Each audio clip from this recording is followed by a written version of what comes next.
Lazar approaches Dwight and slams his desk. Max didn't work out. He was a weak male I just wanted to crush. Fear, anxiety, confusion. Dwight feels them all. How is this guy the CEO? More than that, he wanted to crush the employee he's replacing for being a weak male. Dwight doesn't even know what that means. Weak male? Who talks like that in this day and age?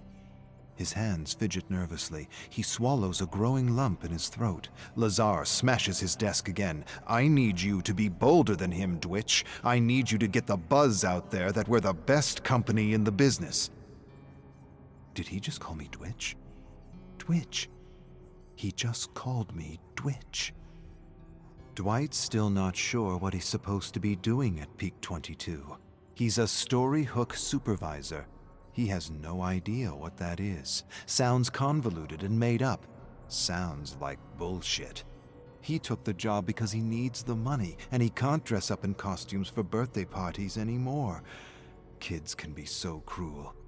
He's supposed to create fake profiles and write positive reviews about Lazar and his company. Lazar gives his desk another thump. Be a lion, Dwight. Pounce on the internet. Pounce. Get the word out. Peak 22.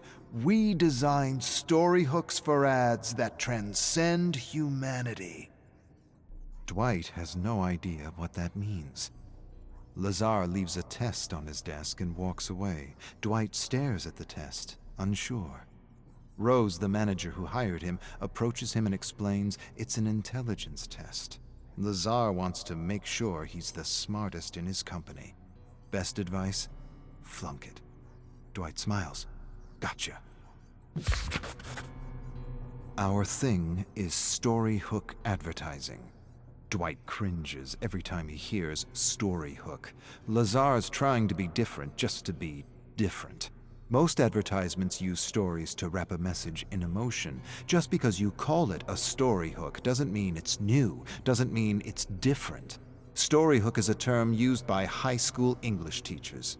Rose laughs. Yes, but Lazar's an idiot, and he wants to feel like he created his own theory for his upcoming book. Dwight's eyes go wide. Book? What book?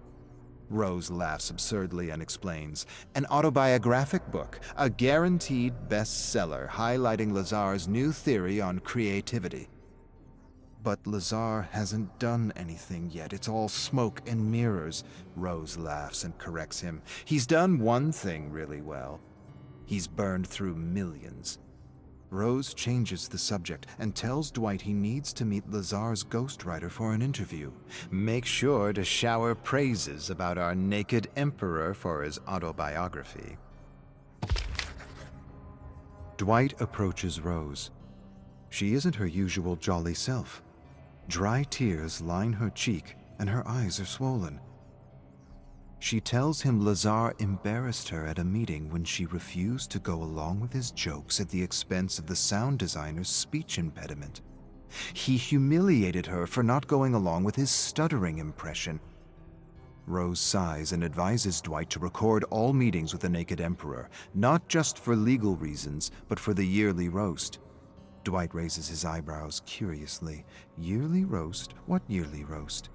She tells him about a yearly gathering of ex-employees who get together to laugh at Lazar's stupidities.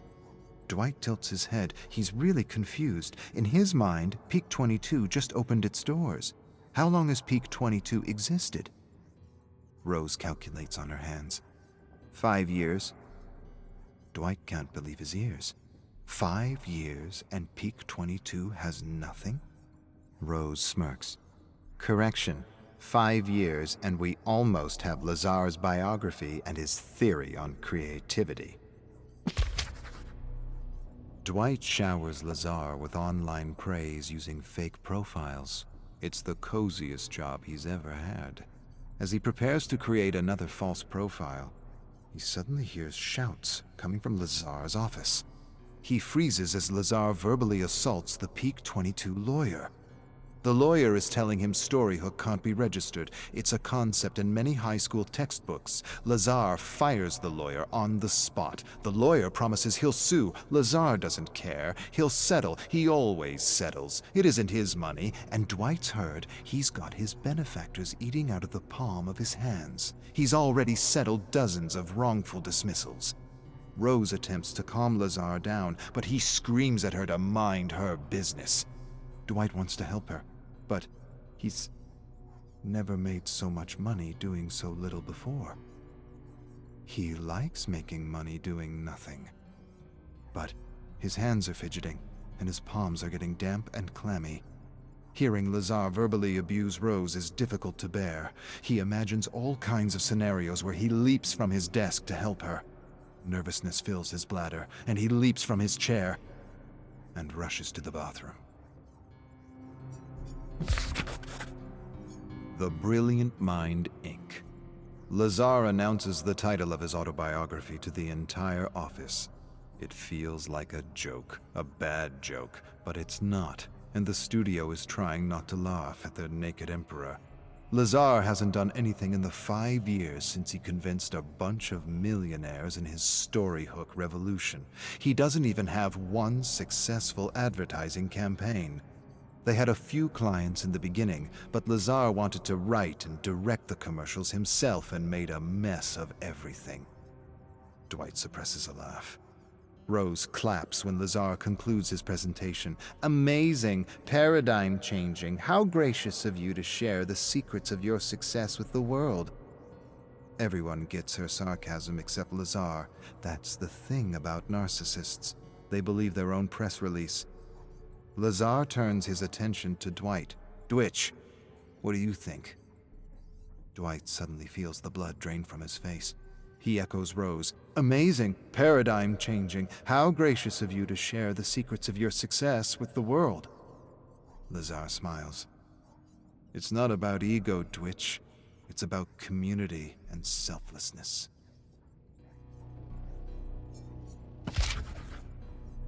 Lazar screams at Rose because she can't find a publisher for The Brilliant Mind, Inc. Peak 22 has done nothing, and creating campaigns with a Storyhook isn't really paradigm-changing. The publishers think he's an idiot. Why is he saying Storyhook when he means story? Ads with a story with a Storyhook? Rose calms Lazar down. She suggests that they should self-publish. The idea silences Lazar. You're right. You're absolutely right. The publishing world isn't ready for my visionary ideas. Dwight sighs and finds it harder and harder to listen to his bullshit. Peak 22 is going nowhere fast. The company is having a hard time finding clients and recruiting with all the rumors of abuse. Lazar announces he has a solution for recruitment. He'll write a Storyhook recruitment campaign to attract the best employees. Hundreds will apply, thousands. Dwight doesn't understand. For what? Dwight still isn't sure if Peak 22 does anything other than enable a narcissist to do whatever he wants to whomever he wants. Lazar is spreading rumors about Rose. Dwight consoles her, but she's inconsolable. She says it's a pattern, his pattern.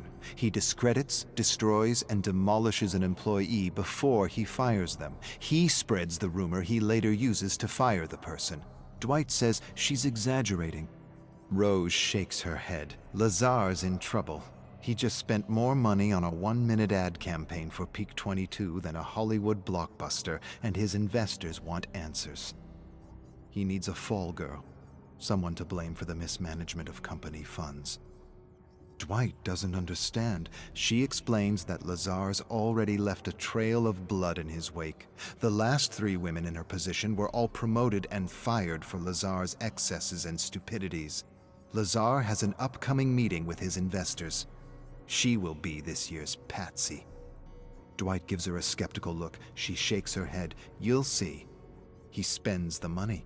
A woman takes the fall. That's Lazar's idea of equal opportunity. Dwight stares in disbelief as Lazar asks Rose to present the advantages of Storyhook advertising at an all-hands meeting. He interrupts her on every slide in front of everyone, then cancels the meeting. He acts as though it's the first time he's seen Rose's deck. He announces Rose has no idea what a story hook is. Everyone leaves the cafeteria feeling bad for her, grumbling that no one knows what he means by story hook or how stupid he is for using a contrived term that just means story. Dwight doesn't understand because she validated every slide in her deck with Lazar. He heard them agree. Before Dwight can talk to her, she is fired and escorted out of Peak 22. Dwight watches his friend, a single mother, walk out. This year's patsy for Lazar's excesses. He siphons the investment money and his friend gets the boot. The whole meeting was a setup to discredit her in front of everyone. Lazar approaches Dwight. "Sorry, Dwitch. I know Rose was your manager, but I had to let her go. She wasn't aligned with our company values."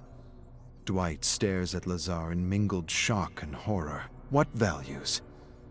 He wants to scream at Lazar. He wants to grab his ears and rip them out of his narcissistic head. Instead, he nods and silently prays there is justice in the world.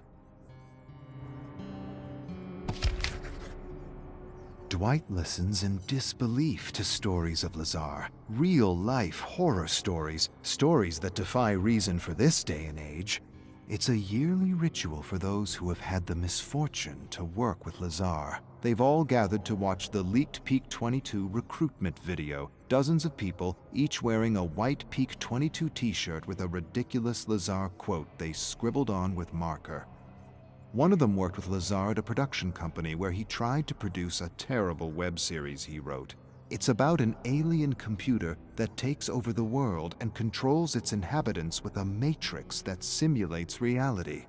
No one told him he just pitched the premise of a major blockbuster film. She imitates Lazar selling his web series. It's different. It's unique. It's not horror. It's not sci-fi. It's terror. Sheer terror. It's a new genre. It's simulated terror.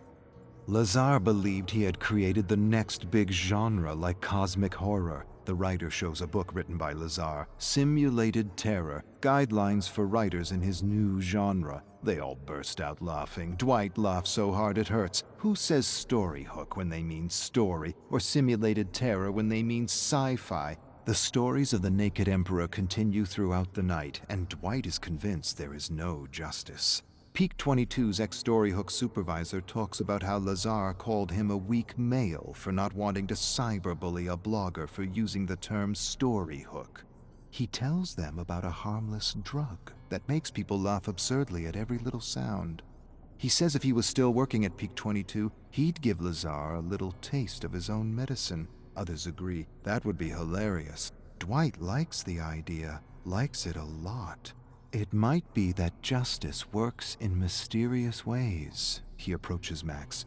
Tell me more about this harmless drug. Max hands Dwight a mix of his laughing drug. It will make him giggle and laugh so much he'll piss his pants. Pour it in his coffee right before his meeting, and you'll have a story hook unlike any other for next year's roast. Dwight smiles. He feels his heart pounding his chest. Rose will have justice. Everyone will. Dwight will teach this abuser that sometimes the little guy bites back.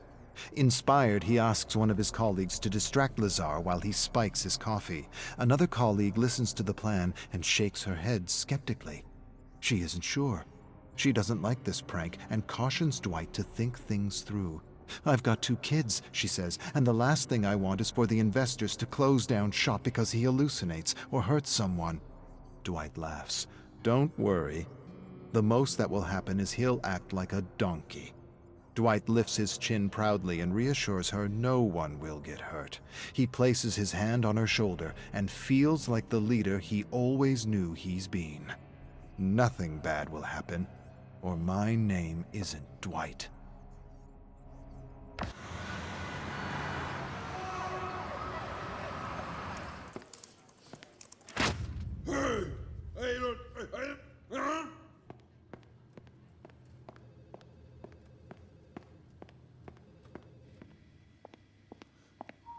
Hey, oh. Hmm?